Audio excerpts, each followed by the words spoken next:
You really tell a lot of story here in 60 minutes, though. We were really impressed as a compact feature, and then we find out it's a student film. So when it comes to these two characters that we're watching on screen, where does the genesis for that idea come from? Because it's a very specific relationship. It's rooted in the real world, but you also kind of let your imagination go here too. So why tell a story about these two characters? What interests you about it? So back in Germany, I work with LGBT youth, and at the youth center, they also provide a safe space for LGBT refugees, and that was the first time when a few years ago I stumbled across the issues that LGBT refugees face within their shelters. And so I started just being interested, started talking to refugees that came here. There were a lot of very interesting people that were open-minded enough to talk to me about their stories and about their experiences. And so it started off as a very cheesy romantic film because I like corny things. And so I had a lot of time to work on the script, so it got better with time. And darker. And darker. We could get rid of a lot of romantic stuff just to focus on two lonely people at the end that despite their differences meet on the same level and comfort each other. And I hope that at the end you can see them as normal human beings without any labels. So that's where the incredible creative title comes from. Well, I mean, that's one of the things about I love about the film, just the preconceptions that both characters have about each other as they enter. And I think that both of your actors are just outstanding in this film. Yeah. I'm curious, how did you find them? So Renato is the one who plays Wasim. I wanted to do a test shoot because in Germany we can apply for government funding for films, and so it's always good to have something to show them to help their imagination. And so I just found him. Oh, I have a mic now. Oh, fantastic! You can turn it down a little bit, actually. I'm so used to speaking now. So I just found him online on we have pages where they all have their show reels, and I said to him well, that's the script that we had so far. Just come on over. He's from Berlin. We're from Cologne. Come on over. We're going to shoot a little test shoot, and I like that better than a casting, and he was down. And his scene partner was not this one. He didn't stand a chance against his performance because he's so strong. So we had to find a new one, which was very, very hard. And then he came up to me and was like, well, I have this one friend of mine who's from Cologne. I think you could fit the part. And I was like, okay, I'll meet him. And then I watched his show where he didn't have a lot because they're both theater actors. And we ended up casting him, and they have an incredible chemistry.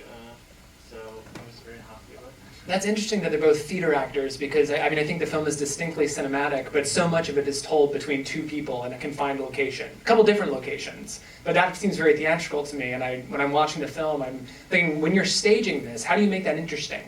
I mean, you're just working with two actors here. It's a lot of dialogue, it's a lot of exchanging of looks.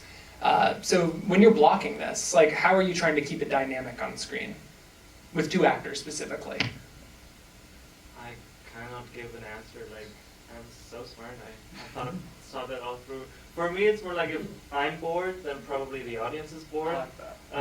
And usually my team, when I work with them, especially my editor, knows that I have a very, I am very perfectionist about things. So when I'm happy, then it probably works. Most of the time, I have to be like, okay, it will work, but not to the extent that I love it.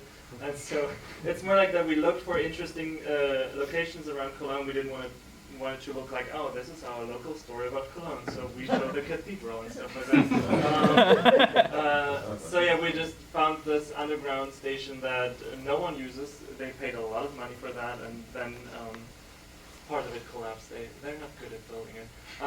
But you can use it, and then the apartment, we were very lucky because we only had 30,000 euros, so like $33,000 maybe, in 13 days. Wow. And we were just very lucky with people supporting it. The owner of the apartment read the script and was like, I have to support that. Here, shoot at my place. We're like, thank you. Awesome. Same with the refugee shelter. A nearby town had it emptied because they didn't need it anymore, and they were like, sure, come by and shoot there. This stuff, it didn't burn out, but they had a big water break or something at this place, 2 weeks after we were done, and we're like, thank God. Because they had to tore it down. We're like, oh, wow. We're done now, We were lucky with a lot of things. We had snow. At the last day of shooting, it started snowing. We're like, this would have fucked up our continuity. It would just become very experimental at that point. Yeah. I'm not very experimental, as you can tell. I'm very to the books when it comes to storytelling.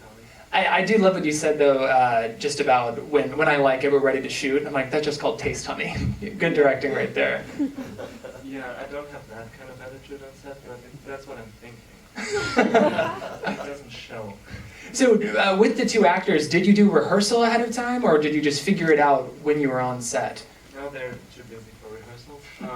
So me, as someone who likes to be, I like have a controlled environment. I was like, great, we don't have time to do that. So we had one afternoon before shooting just to read the script together, and that was about it. And then we had to, they had some time to rehearse on set, but they were both very good. So I didn't have to do a lot except for navigating a little bit more. I feel like that worked to your advantage, only because they are strangers and they're kind of feeling each other out. And I feel like if you worked that out too much ahead of time, it would be hard to keep that like spontaneity and the guard that they put up. So I was curious about Wasim as a character, and you kind of touched on this earlier. I was going to ask if you did, how much research you did do, and you told us a little bit about that. But is Wasim based on one one real person specifically, or just drawing from the experiences that you heard when you were doing your research for the film? Well, as you can tell, I'm very white, and so my perspective was Lars' perspective. So when I started with this project, I knew that if I don't do my research, it will blow up in my face, because for a reason.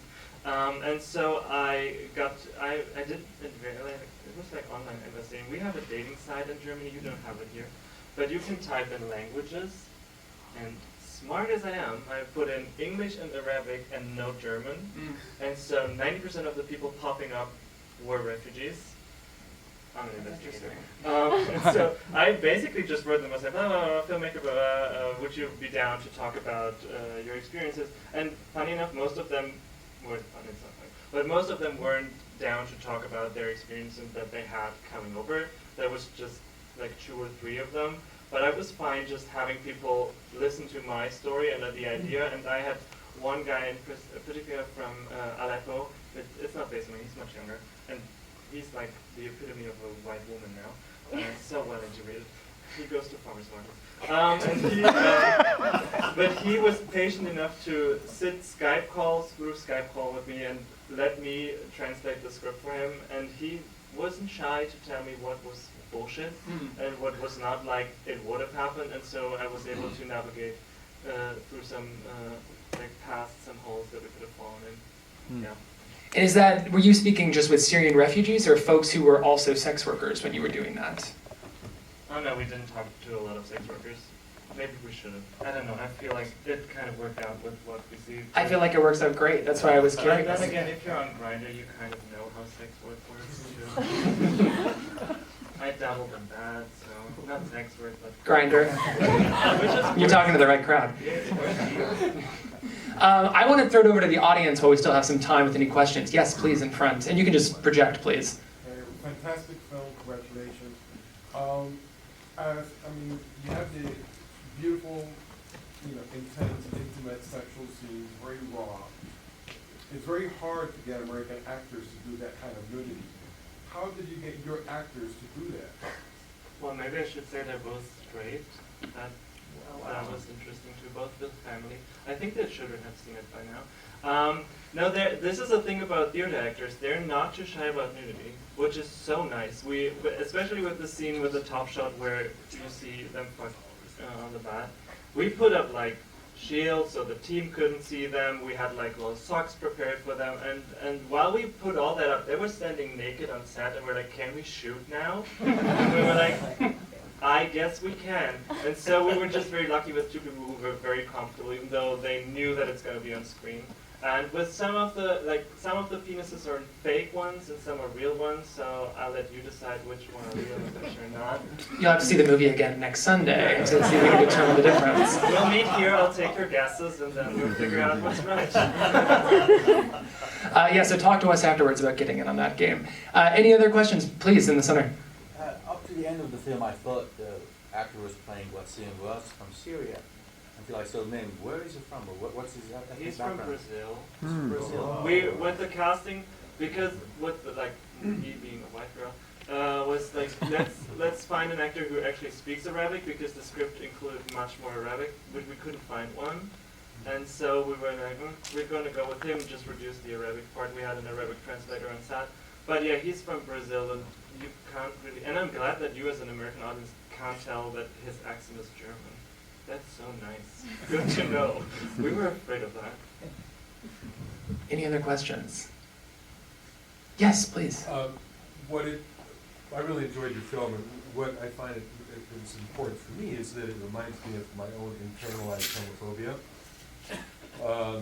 That I think is very important to be aware of when we venture out in the day. If there's some situations where we have to be straight, or we think we have to be straight, or we probably don't. And of course, with the immigrant population coming from Syria, with their culture, of course, it's even more difficult for them. And so it really helped me be more sympathetic and feel as if I have to be even more welcoming than I am naturally to an immigrant population that deserves to be welcomed because of the genocide that's going on. So I find it to be important. It was enjoyable too. And it also kept me guessing, I think that's important in the film too, because if it's predictable, so I like the way it wasn't predictable, and for some of the, I was trying to think of, what is this successful white boy in Germany doing with this boy who is beating him up basically psychologically and spiritually and his welfare, and I went, okay, this is what's going on. It's the bonding of the two lonely people with the internalized homophobia. At the end, it all makes sense to me, and it's kind of a warm, fuzzy feeling too. Well, thank you for that. I think that's lovely. Do we have any other questions from the audience? Please, yes. So it's amazing to me that you pulled this off on the budget that you have. It totally does not look like a low-budget movie at all to me. Is there any other sponsorship, or was there things that were not accounted for, or camera equipment or lighting? Yeah, the school has camera equipment, which helps. But yeah, everything else, we were lucky really with people supporting us, because I don't know if I'm allowed to talk about numbers, but here's no one's here. So I think for the shelter we paid like €100 for 2 weeks, which is like $150. So it was basically for the cleaning. For the apartment we paid €1,500, which is 175 maybe. And these kind of locations in Germany cost up to 10,000 francs a day.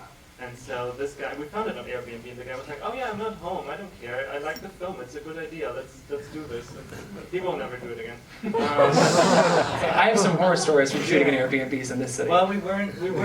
I mean, it's a film team, so the walls weren't as white anymore afterwards. So we got them painted. But yeah, his neighbors were just annoyed by us because we had to shoot at night a lot, and they didn't isolate the floors. It's just pour cement, and one of the neighbors was like, "You can come downstairs and listen to yourself walk up. It's not that I'm a bitch, it's just very loud." And so we went down and we said, "Oh yeah, we can hear everything, even if you pull like a cable." And we're like, "God damn it." So we got very quiet. I was shooting an Airbnb one time, and the neighbors demanded cash from us on site, so it can be tricky. Any other questions for, please, over here? Hey, love your film. Thank you so much. I really like that moment at the end where Wasim moves his hand over and touches Lars. Were you very specific and deliberate with that? Did you know that you wanted that to be the moment where they connect, or did that come through organically as you guys were making the film? There were moments in there that were improvised, but not that one. That was very, very well planned before. They knew that they have to do. We had a debate of whether they should actually hold hands or just touch. Right. But I figured it was so much nicer if it was the tiniest gesture possible and still a connection to be there. So no, that wasn't planned. But the whole drive in the car, that was mostly improvised dialogue because they wanted to have fun with it. And I was like, sure, I got what I wanted, and it was turned out better, so we took it. And some other things like small sentences were improvised, but mostly I'm a bit strict about what I write. That's great. It was a good choice, I think. So, yeah. I think so too. Simple but very meaningful. I kind of have one last question for you, and it is about the ending. I'm not going to ask you to explain what happens next. Don't worry, I'm not going to put you on the spot or do something as cheap as that. But obviously when you write a script, it starts in one place and ends in one place. So why did you decide to end the film where you did? Well, they start off in a very anonymous environment in the train station. And I feel like there's another place more intimate than the bed that you sleep in every night, and especially Wasim is someone who didn't have his own bed in so long. You know, I mean, you see it in it maybe doesn't come across that well, but like his mattress is stolen in the last scene in the shelter, so they took everything that comforts him, and so the place that he goes to despite what happened is Lars's place. And so his bed is the first place that he feels comfortable at, and I hope that that comes across, that you can see how he's comfortable there. It does come through, and I think it's an absolutely beautiful film, and I want to thank you again for joining us today. And quickly, before we shower Kai with a little more applause, for the third time, we are screening an encore of the film next Sunday at 3 p.m. in TCLB downstairs. So please tell your friends and make sure to get your ballots back to a volunteer on the way out. And Kai, thank you so much, and congratulations.